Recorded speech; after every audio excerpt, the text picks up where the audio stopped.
Cuando hablamos de derecho ambiental, tenemos que saber que es parte de un proceso, ¿no? Como decía Homero. Es un derecho que se conoce como derecho de tercera generación porque nace del abuso de las libertades individuales. Si nosotros podemos hacer un recorrido, podemos ver que hay una primera generación de derechos, que son esos derechos civiles, políticos, en donde se reclama por la libertad y donde se habla de ponerle un límite al Estado. Bueno, hasta acá puede actuar, más allá no, porque corresponde a mi ámbito de libertad, ¿no? Y las obligaciones que componen esos derechos son básicamente de no hacer, ¿no? De que no me pueden sacar lo que es propiedad privada, de que no me pueden quitar la vida, ¿no? Que hay un montón de cosas que el Estado no puede hacer.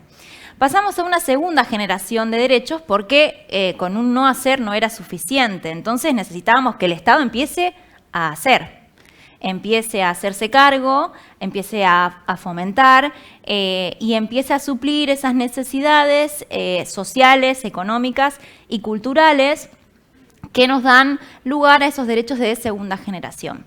Pero con un hacer y con un no hacer no era suficiente porque empezamos a ver que hay cuestiones que no son del todo justas. Entonces necesitamos otro Estado que se pueda poner al hombro otro tipo de luchas, y es ahí donde nacen los derechos de tercera generación, que están basados en el principio de solidaridad y que hablan de una de las cosas que surgieron en la ronda de preguntas, por ejemplo, de calidad ambiental, de calidad de vida, de ambiente, de los derechos de los consumidores y de los usuarios, de ver que hay que empezar a poner un tope a ese abuso de las libertades individuales. Y hay que empezar a regular. Este es un ejemplo muy clarito que tiene que ver con el derecho a ejercer la industria lícita, ¿no? Que está reconocido por nuestra Constitución Nacional. Ahora, cuando el resultado de ese ejercicio, de ese derecho de la industria lícita es el que tenemos de la mano derecha, es un montón de residuos que tiene que hacerse cargo el Estado de gestionarlos, bueno, ahí empezamos a ver que hay externalidades negativas de la industria que alguien tiene que empezar a identificar cuál es el responsable y quién se va a hacer cargo, sobre todo algo que nombraba Homero en la parte inicial, de los costos, ¿no? ¿Quién es el que va a financiar lo necesario para ese residuo? Bueno, así con todas las cosas. Entonces vemos que estos derechos de tercera generación nacen de esta necesidad de empezar a poner límites y a pensar en la solidaridad. Busqué específicamente esta foto en blanco y negro para que empecemos a darnos cuenta de que no hace mucho tiempo se empieza a hablar de ambiente a nivel internacional y a nivel político con obligaciones que se empiezan a tomar. Hace poquito estuvimos recordando estos 50 años de Estocolmo, de esta Conferencia de Naciones Unidas sobre Medio Humano, y vemos que, bueno, es un encuentro en donde no necesariamente participan los presidentes y los principales responsables políticos de los países, sino más bien aquellos que estaban trabajando en cuestiones ambientales. Esta conferencia da lugar a 26 principios y seguía teniendo esa mirada antropocéntrica. Entonces se empieza a discutir cuál es la relación entre el ambiente y el desarrollo. ¿Por qué?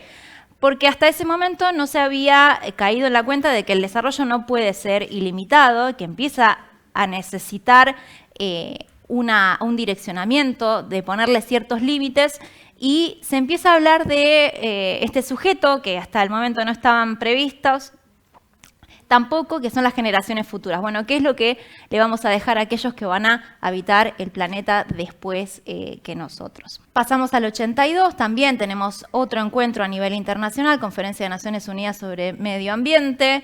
En Nairobi, Kenia, también se habla de la conservación de los recursos biológicos, o sea, no solamente había que pensar, fíjense que acá no es como anteriormente medio humano, sino que ahora es medio ambiente. Y en el año 1982 también tiene lugar un documento que se llamó Carta de la Naturaleza, que esboza también la necesidad de que los países empezaran a tomar un direccionamiento común en relación a regulaciones necesarias a nivel internacional.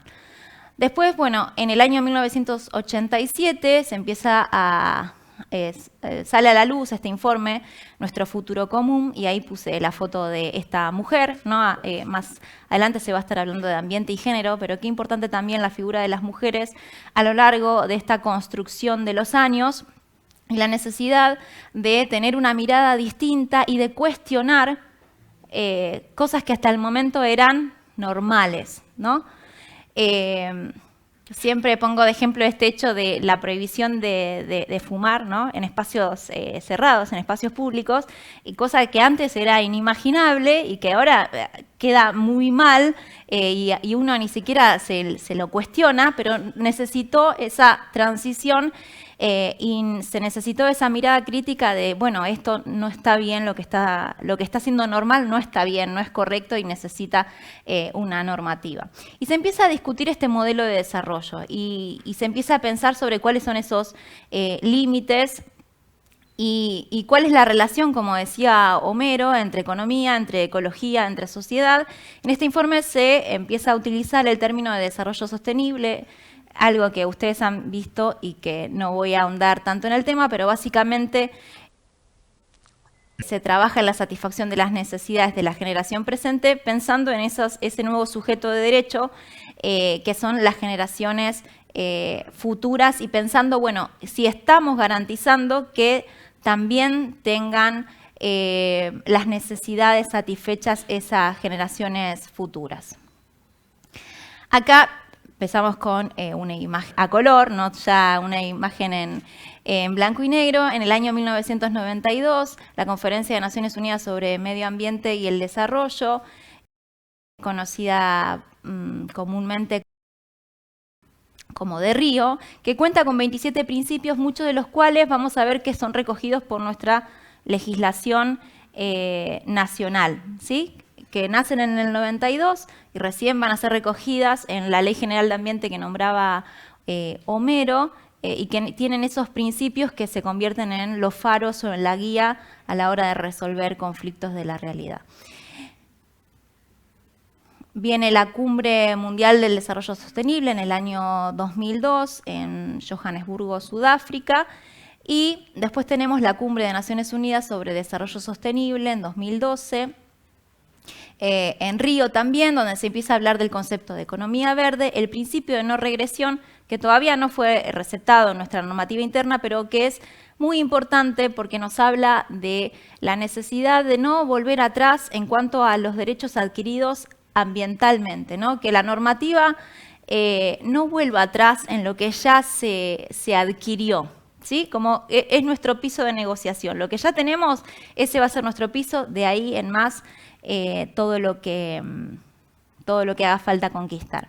Y sale también un documento que es el futuro que queremos, y ahí puse una foto de los presidentes y de los principales representantes de los países, que nos da cuenta también del grado de compromiso que empiezan a tener estas conferencias de Naciones Unidas, convocando a las máximas autoridades de cada uno de los países, dando cuenta también de que se necesitaba un compromiso fuerte a nivel ambiental. Y esto es lo que les comentaba, Estocolmo más 50, en donde se empiezan a plantear otras cosas que por ahí no estaban previstas y que eran inimaginables, como lo que nos tocó atravesar esta pandemia COVID-19, en donde si bien se le dio un respiro al planeta, empezamos a ver un montón de cosas que hasta el momento no estaban previstas, y la necesidad de trabajar en acelerar la aplicación de los objetivos de desarrollo sostenible, porque el 2030 está acá nomás, cerquita, ¿no? Y todo eso que se escribió hay que tener aplicabilidad a nivel local. Y se empieza a hablar sobre la necesidad también de acelerar las cuestiones acordadas por los países, como por ejemplo el Acuerdo de París en materia de cambio climático, de aumentar los esfuerzos porque no están siendo suficientes, por lo menos los que se han tomado. Algo que recién comentaba también Homero, este año 2022, la Asamblea General de Naciones Unidas declara el acceso a un medio ambiente limpio y saludable como un derecho humano universal, estableciendo también que los daños ambientales tienen implicaciones negativas, tanto directas como indirectas, para el disfrute efectivo del resto de los derechos. Es decir, le da un rango como de necesidad para poder disfrutar el resto de los derechos. Primero tenemos que tener garantizado, esto sí tenemos que tenerlo garantizado, el acceso a un medio ambiente limpio y saludable como un derecho humano universal. Vemos que a lo largo de los años empieza a cambiar este paradigma para convertirse en este paradigma ambiental en donde la naturaleza es el sujeto de derecho y no ya el objeto, o sea, el objeto de regulación. La regulamos en función de lo que nos puede llegar a servir como especie humana. Bueno, no. Empieza a haber otra mirada sobre la naturaleza y solamente el nombre de las conferencias a lo largo de los años nos da cuenta de ese cambio de visión que empezamos a tener. El ambiente no como un sujeto pasivo, sino como un sujeto que empieza a tener sus propios derechos y que condiciona la regulación. Y también cuál es nuestro punto de partida, ¿no?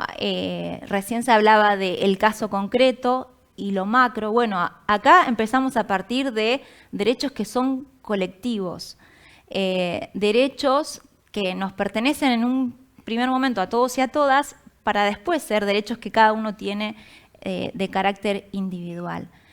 Y que esos derechos y que esos bienes colectivos deben tener preeminencia sobre los individuales y que los bienes individuales tienen una función ambiental, una concepción holística y el ambiente como un metavalor, algo que está por sobre el resto.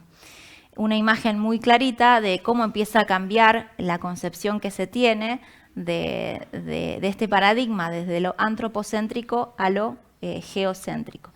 Y un breve ejemplo de las leyes principales de cada uno de los países, que son las constituciones, que empiezan a receptar estas cuestiones ambientales. Un ejemplo es la Constitución de Venezuela, que es del año 1999, que habla de la protección del ambiente en su Constitución Nacional.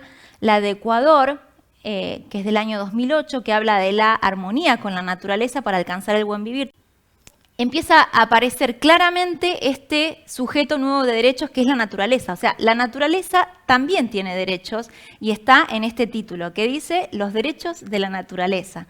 Y empieza a ver, cuando se describe a la naturaleza, como que tiene derecho a que se respete su existencia, el mantenimiento y la regeneración de los ciclos vitales. No ya en función de lo que le puede llegar a dar al hombre, sino en sí misma.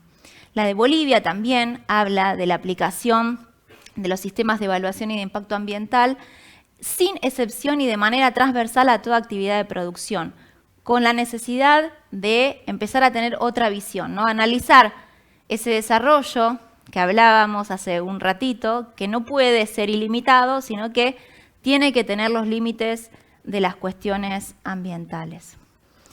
Ahora nos circunscribimos en qué es lo que tenemos en cuanto al marco jurídico de Argentina.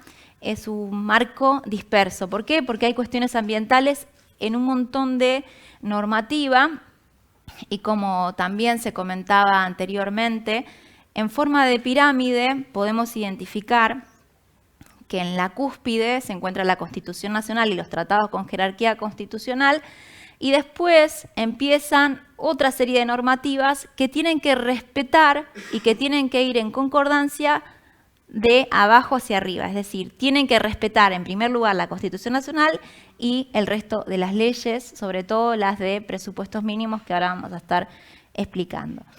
Viene entonces normativa de carácter nacional, las constituciones provinciales, las leyes provinciales, la jurisprudencia, las ordenanzas, etcétera.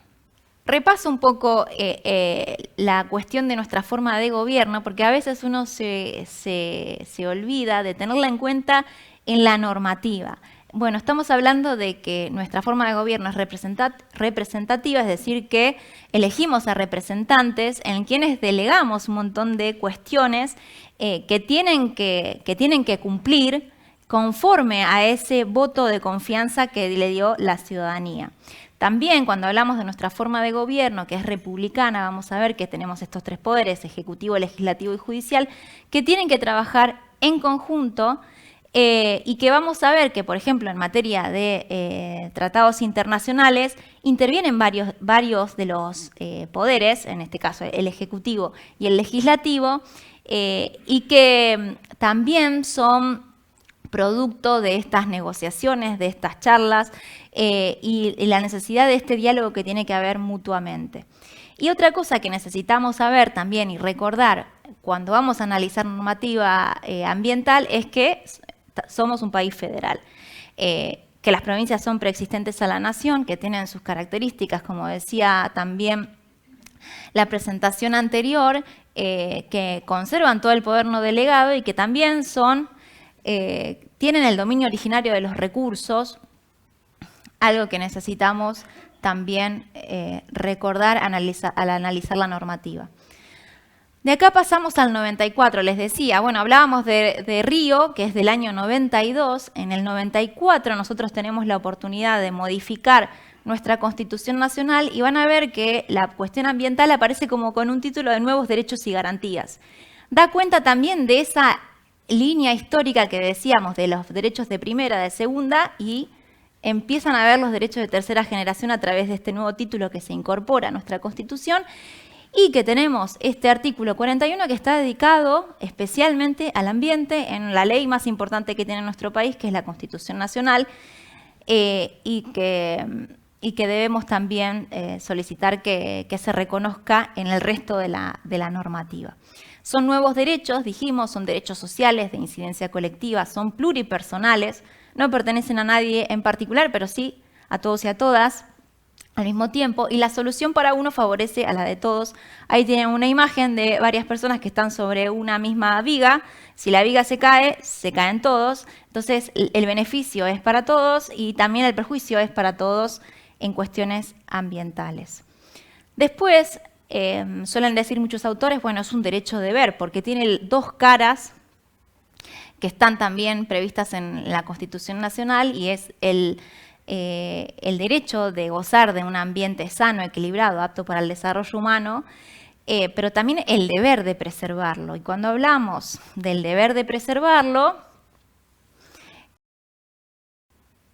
es para todos los sujetos, tanto los particulares como también el Estado, que tiene el deber de preservarlo, y que consiste en una doble obligación. Una obligación de omisión, que es de no dañar, pero también una obligación positiva, que es la de hacer lo necesario para preservarlo, para evitar que se destruya y para recomponer si ya sufrió algún tipo de destrucción. Cuando la ley habla de recomponer el daño, se está refiriendo a volver las cosas a su estado anterior. Y en materia de daño ambiental eso es imposible. ¿Por qué? Porque el daño ambiental, ¿cómo hacemos para rebobinar este daño producido? Es transindividual, es indivisible, tiene un montón de consecuencias que podemos llegar a ver con el paso de los años. Si yo les pido a cada uno y a cada una de ustedes que me diga, bueno, ¿qué cuestiones están siendo impactadas con este daño que estamos viendo en esta foto? Algunos me dirán, bueno, los árboles, otros pensarán en la biodiversidad, otros pensarán en la cuestión del aire, otros pensarán en la falta de absorción del agua, en la recarga de los acuíferos, en una multiplicidad de consecuencias por un mismo daño. ¿Y qué decir de los daños que son totalmente irreversibles y que persisten de generación en generación? Más hablando de sustancias que tocan manipular y que no podemos recomponer, básicamente. No podemos volver las cosas al estado anterior porque es imposible. Entonces, cuando hablamos de daño ambiental, la Ley General de Ambiente nos dice que tenemos que pensar en el ambiente, en los recursos y en el equilibrio de los ecosistemas, porque si también se toca ese equilibrio, estamos provocando un daño y tenemos que pensar en los bienes y valores colectivos. ¿Por qué? Porque estamos hablando no solamente de las cuestiones naturales, sino también de las cuestiones culturales, y acá el concepto de daño que tiene, de ambiente que tiene nuestra Constitución Nacional es una concepción amplia. ¿Por qué? Porque en algún momento se pensaba que ambiente era, bueno, solamente la parte del suelo, el aire. Bueno, acá nuestra Constitución nos dice, bueno, es mucho más que eso, tiene que ver con las personas que son parte y que se sostienen en eso, con la diversidad biológica, e incluye no solamente los recursos naturales, como en algún momento se pensaba, sino también los recursos paisajísticos, el patrimonio artístico. La Constitución Nacional también nos habla de la información y educación ambientales, y fíjense que hablamos de que esto se incorpora en el año 94 y cómo todavía sigue habiendo normativa que permite y que estos derechos puedan ser efectivamente gozados por la ciudadanía. Vamos a ver en las clases siguientes sobre Escazú, que habla, ¿no?, también de la necesidad de contar con información que debe estar disponible, que debe difundirse. Y fíjense también cuando hablamos de educación ambiental, vamos a ver en un ratito nada más la Ley de Educación Ambiental Integral, que también es sumamente reciente, y cómo recoge eso que en el año 94 se incorpora en nuestra Constitución Nacional, garantizando que sea de efectivo cumplimiento.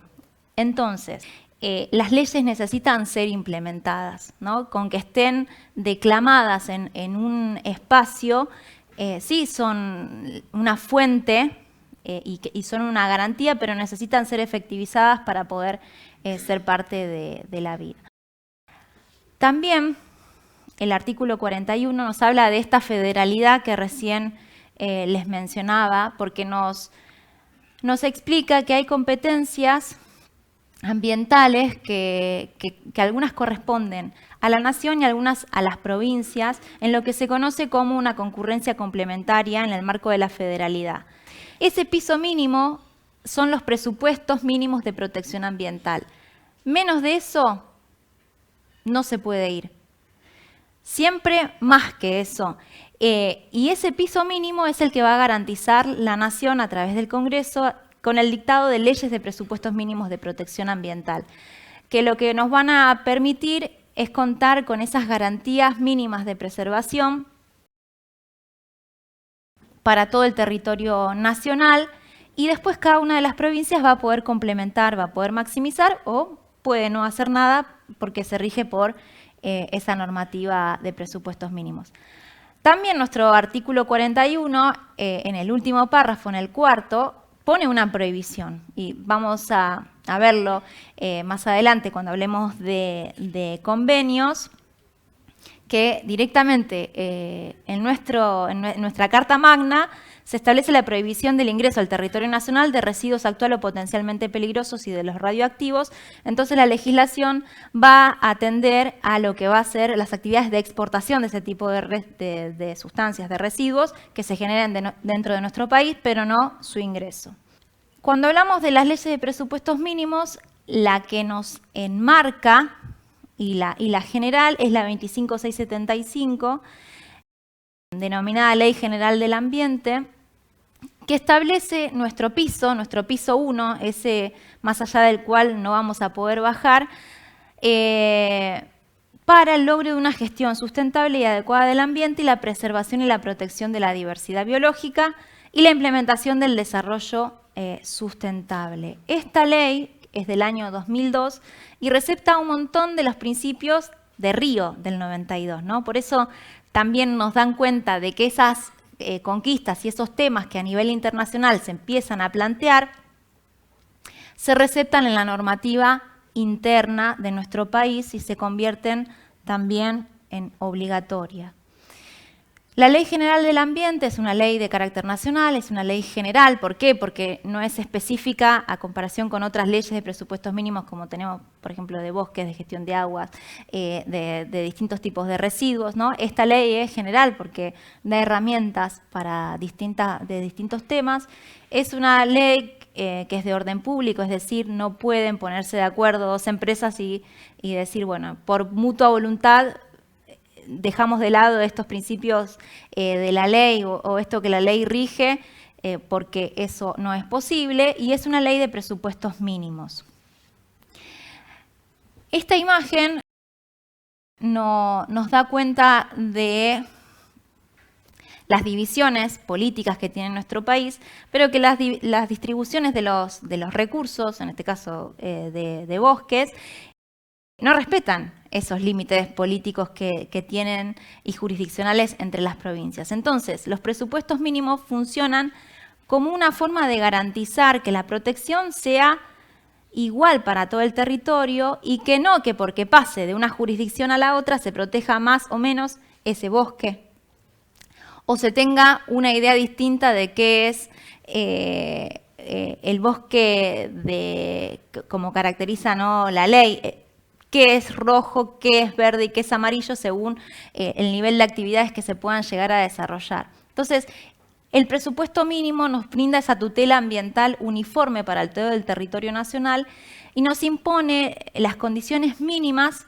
para poder protegerlo más allá de los límites que tenemos a nivel jurisdiccional.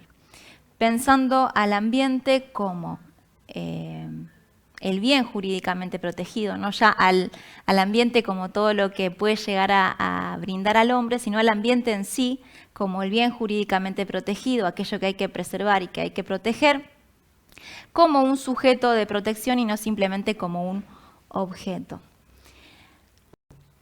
Homero también hablaba de estos principios que voy a pasar a explicar brevemente, que son, él bien usaba la imagen del faro porque va a ser la guía que me va a ayudar a resolver esos conflictos que pueden llegar a surgir en la aplicación y en la generación de casos que por ahí la ley no tenía previstos, ¿no?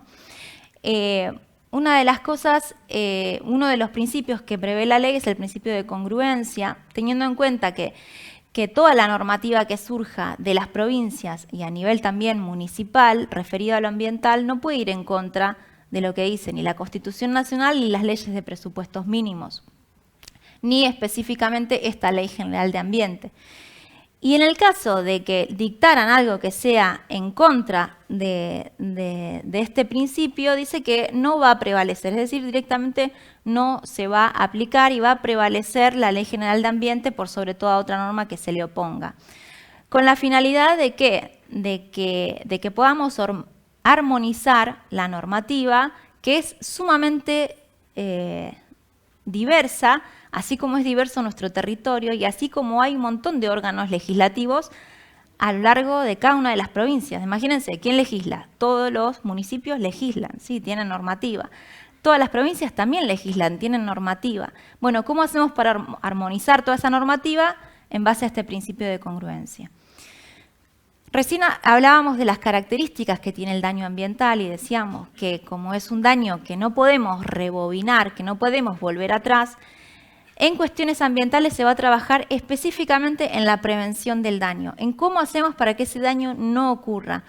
¿Qué cosas tenemos que tener en cuenta para atacar a las causas y a las fuentes de esos problemas ambientales, evitando que se provoquen esos efectos negativos en la realidad, ¿no? Y ahí les ponía una imagen que dice legisla hoy o come plástico mañana, porque en cuestiones de prevención la experiencia es la que nos dicta que tal causa o tal fuente da lugar a tal problema, ¿sí? Es algo que ya está probado, que nadie discute y que se ve y que se prueba. A diferencia de lo que vamos a ver, que es el principio precautorio, que es qué pasa cuando no estamos seguros de si es o no el causante de tal consecuencia. Bueno, ahí el desafío es otro y también el ambiente va a pregonar porque el daño no ocurra, ¿sí? ¿Y cómo lo hacemos? A través de este principio precautorio, que dice que cuando hay ausencia de información o de certeza científica, eso no puede ser un motivo para no hacer nada y para esperar que el daño ocurra. Esto en cuestiones científicas es sumamente importante. ¿Por qué? porque nos está diciendo que no tenemos que estar 100% seguros de que esa es la causa. Pero si hay alguna posibilidad de que esa sea la causa del problema, tenemos que actuar igualmente. Y el ejemplo que está acá es en relación a la tecnología de 5G y da cuenta de que hay ciudades que la han prohibido y que hay otras que legislan en función de eso y que las permitan. Y uno dice, ¿está mal que las prohíban si no están 100% seguros de que puedan llegar a provocar tal o cual daño? No, no está mal, porque la puerta de entrada para esa prohibición o para esa regulación es este principio precautorio. Y también es una garantía para aquellos cuadros técnicos que están investigando tal o cual cosa que a veces nos exigen, bueno, tenés que estar 100% seguro de que esto es la causa. Bueno, esto nos abre la posibilidad de que, a pesar de que no haya certeza científica, se puedan adoptar medidas eficaces en función de los costos para impedir la degradación del daño. Entonces, tenemos estos dos principios, el de prevención y el de precaución, que trabajan en que el daño no ocurra. Y la diferencia es, el de prevención estoy 100% segura de que esta es la causa del daño, y el de precaución puedo llegar a tener alguna duda, pero esa duda me es garantía suficiente para que pueda actuar igualmente para impedir. Otro de los principios que están en la Ley 25675 es el principio de equidad intergeneracional y que empieza a incorporar esto, ¿no? De que la protección ambiental es para las generaciones presentes y futuras, y se empieza a hablar de la solidaridad actual y futura en cuanto a la igualdad de oportunidades. En materia ambiental también es importante el principio de progresividad. Y esto lo van a ver reflejado en un montón de normativa. Homero hacía hincapié en que si una normativa es excelente en el papel, pero si empieza a ser vigente a partir de hoy, no la puedo aplicar, va a ser algo que no nos va a servir. Entonces el principio de progresividad nos dice que como estamos regulando muchas actividades humanas, podemos establecer metas interinas y metas finales y podemos hablar de gradualidad en la aplicación de la normativa a través de un cronograma temporal que facilite la aplicación teniendo en cuenta la temporalidad, la gradualidad, las metas y la razonabilidad entre los fines y los medios, ¿no? ¿Con qué cosas cuento para poder aplicar esta normativa? Si no tengo todas las herramientas necesarias, bueno, voy a aplicar gradualmente la normativa para hacerla 100% efectiva. Y el ejemplo que está ahí, bueno, tiene que ver con metas de reducción progresiva de la ley de basura cero, en este caso de Cava, que establecía, bueno, a tales años, tal meta en cuanto a la reducción. Así también ustedes van a ver en cuestiones de los convenios, en las clases siguientes, también hay gradualidad. En cuanto al principio de responsabilidad, este principio expone que el generador de los efectos degradantes del ambiente, actuales o futuros, es el responsable de hacerse cargo del costo de las acciones, tanto de prevenir como de corregir o de recomponer, sin perjuicio del resto de los sistemas de responsabilidad. ¿Por qué? Bueno, el ejemplo que está en esta imagen es el residuo tiene un origen y tiene una marca que es la que incorpora ese residuo en el circuito productivo y es la que tiene que hacerse cargo de que eso tenga una gestión correcta. Entonces, el principio de responsabilidad nos dice, bueno, no nos equivoquemos y tratar de identificar quién va a hacerse cargo, sino que identifiquemos quién es el generador de los efectos degradantes. Y esa persona que es esa figura, esa empresa, ese país, que es la generadora, responsabilicémosla también por los costos que hagan falta, ¿no? A veces es un problema de dónde buscar los recursos y la ley nos dice, bueno, ya está marcado quién es el que tiene que aportar los recursos para hacerse cargo. El principio de subsidiariedad, que también está en la Ley 25675, nos dice que el Estado Nacional, a través de las distintas instancias de la administración pública, tiene la obligación de colaborar y, de ser necesario, participar de forma complementaria en el accionar de los particulares en la preservación y protección ambientales. Este principio está muy relacionado con el rol activo que tiene la ciudadanía también en las cuestiones ambientales. Porque si decimos que son derechos que corresponden a todos y a todas, la ciudadanía, y ustedes lo verán a través de cada vez mayores asociaciones, mayores movilizaciones, la exigencia de mayores espacios de participación y de expresión de la ciudadanía, que el Estado no puede dejar de dar lugar. El principio de sustentabilidad habla de este límite al desarrollo que tiene que ver con armonizar las distintas cuestiones ambientales, económicas y sociales. Otro de los principios en materia ambiental que también están en la ley es el de solidaridad, que nos habla de los efectos ambientales transfronterizos. En esta imagen es una imagen de incendios que nos dan cuenta de que es algo casi que lógico hablar de que como el daño no reconoce de fronteras, también cuando hay que actuar en la prevención o en la mitigación del daño, ese actuar tampoco puede reconocer de fronteras. Entonces es muy importante que tanto la nación como las provincias actúen de forma compartida, de forma coordinada, sobre todo con los sistemas ecológicos compartidos, ¿no? Que nos muestra esta imagen con este ejemplo. Con la idea de este patrimonio universal y con la idea también de que los daños a nivel global no reconocen tampoco de fronteras, por eso la comunidad toda debe aunar los esfuerzos. El principio de cooperación también está relacionado con estos recursos naturales que deben ser utilizados en forma equitativa y racional cuando son compartidos también por distintas jurisdicciones. Imagínense lo complejo que es cuando hablamos de nuestro país, con las distintas provincias, y si hablamos a nivel internacional, como en este caso el acuífero guaraní, también es otro el desafío que se tiene al hablar de estos sistemas ecológicos compartidos y de la necesidad de trabajar en conjunto para gestionarlos de manera adecuada. El principio de integración establece también en la Ley 25675 que los distintos niveles de gobierno deben integrar en todas sus decisiones las cuestiones ambientales.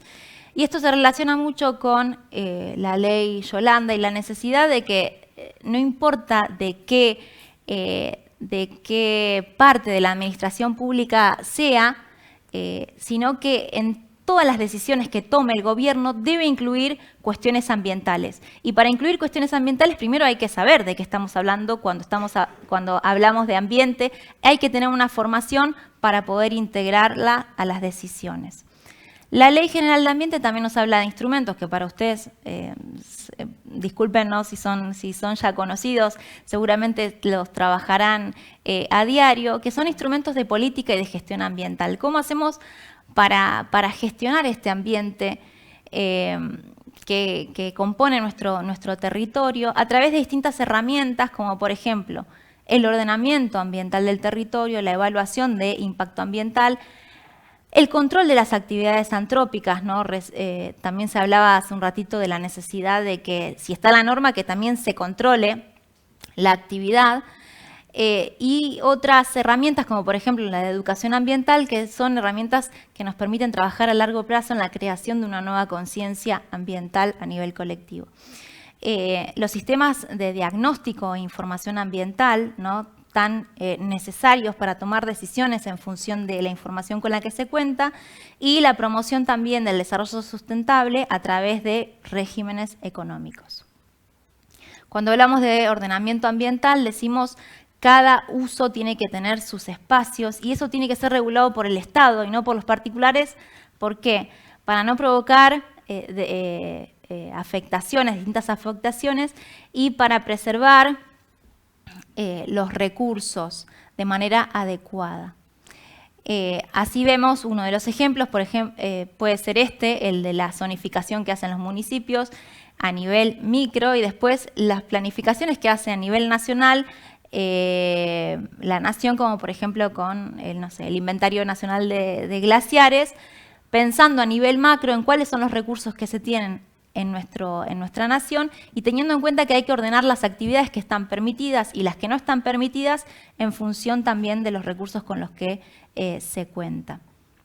Cuando hablamos de evaluación de impacto ambiental y de la necesidad de prevenir el daño, estamos hablando de la necesidad de pensar antes de que las actividades se desarrollen o de que las obras se ejecuten, en la necesidad de pensar y analizar dentro de un procedimiento técnico-administrativo en si eso que se proyecta va a ser viable o no, y que la decisión también sea con herramientas previas en cuanto a su aprobación o rechazo. Y una evaluación que por ahí no suele ser tan mencionada, que es la evaluación ambiental estratégica, que nos permite analizar cuestiones más a largo plazo, como pueden ser las políticas, los planes y los programas gubernamentales, a diferencia de las actividades más específicas, como por ejemplo las obras o las actividades, ¿no? De lo micro a lo macro. Pero también es necesario evaluar ese horizonte que empieza a tomar un país. Volvemos a otro de los elementos, como recién hablábamos, de la educación ambiental, con la necesidad de que se empiece a hablar de ambiente en la educación formal, no formal e informal en las distintas jurisdicciones. Y acá menciono brevemente la Ley 27621, la Ley de Educación Ambiental Integral de la República Argentina, que permite también pensar en la necesidad de una nueva conciencia ambiental a nivel nacional, que va a ser un proceso, ¿no? Que no va a ser algo que se va a dar de manera automática, sino un proceso educativo permanente que empiece a incorporar distintos conocimientos. Y cuando hablamos de proceso, hablamos no solamente, uno cuando piensa en educación ambiental piensa en una escuela. Bueno, no, esa es una parte de la educación ambiental. La educación ambiental también es ley Yolanda a nivel gubernamental, y la necesidad de pensar en el cuestionamiento de un montón de prácticas a lo largo de los años que no han sido para nada beneficiosas. Y la necesidad también de contar con información ambiental. Acá se suma el acuerdo de Escazú, ¿no?, del año 2020, que nos empieza a elevar los estándares de información disponible, porque cuando hablamos de Escazú nos dice cómo tiene que ser esa información, que tiene que ser algo entendible, que tiene que estar pensado en cuál es el destinatario que va a recibir esa información, ¿no? Cuando hablamos de pueblos indígenas, bueno, ¿cuál va a ser el destinatario que va a recibir esa información? Y esa información tiene que haber sido pensada para ese destinatario. Entonces, no es solamente que esté colgada el estudio de impacto ambiental en la web, ¿no? Como uno dice, bueno, ya se cumplió con la información ambiental. No, tiene que estar explicado, tiene que ser entendible, y se empieza a pensar también en la necesidad de que no solamente las audiencias públicas quizás son los únicos ámbitos en donde la ciudadanía puede adquirir esa información y puede opinar sobre las obras que se están planificando, sobre las actividades que se están planificando, sino que hay un montón de otros ámbitos que tenemos que empezar a trabajar y planificar para acercar a la ciudadanía a que pueda expresarse sobre las cuestiones ambientales.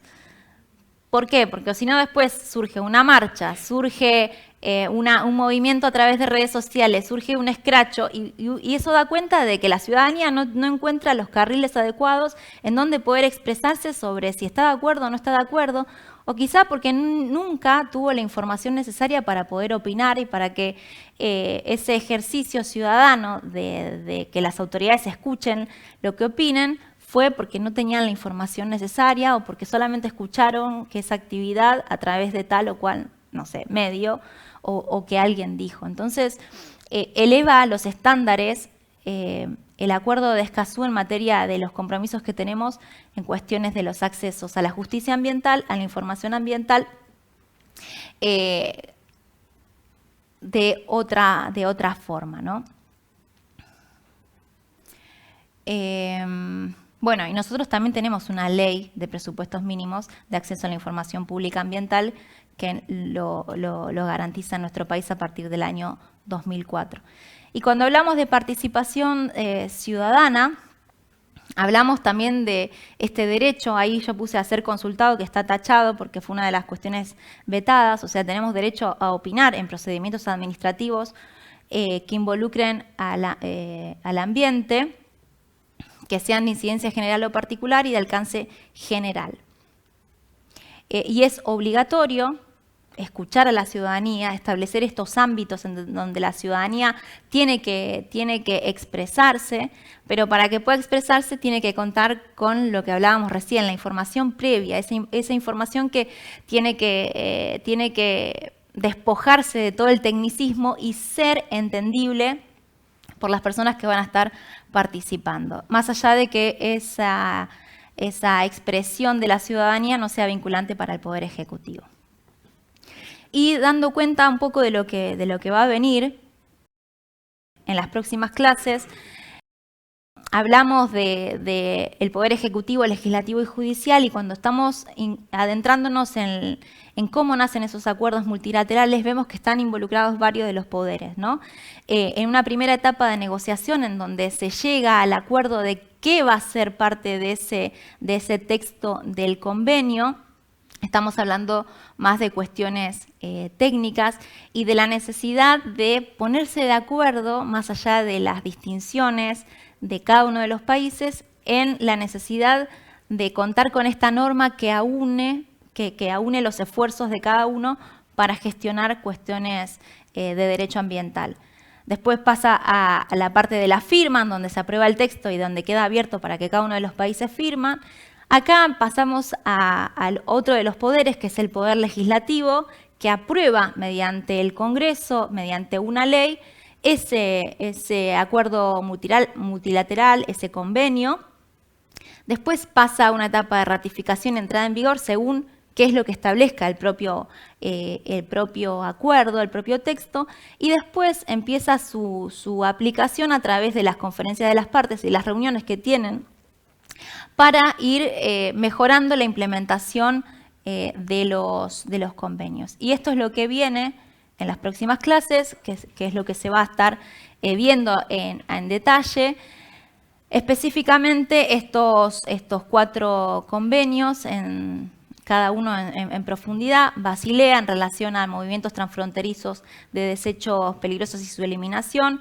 Rotterdam en cuanto al consentimiento fundado previo para plaguicidas y productos químicos y pesticidas que se comercian a nivel internacional. Estocolmo en cuanto a los contaminantes orgánicos persistentes y Minamata en cuanto a mercurio, ¿no? Esto es lo que nos queda ya para las siguientes clases y es todo por hoy.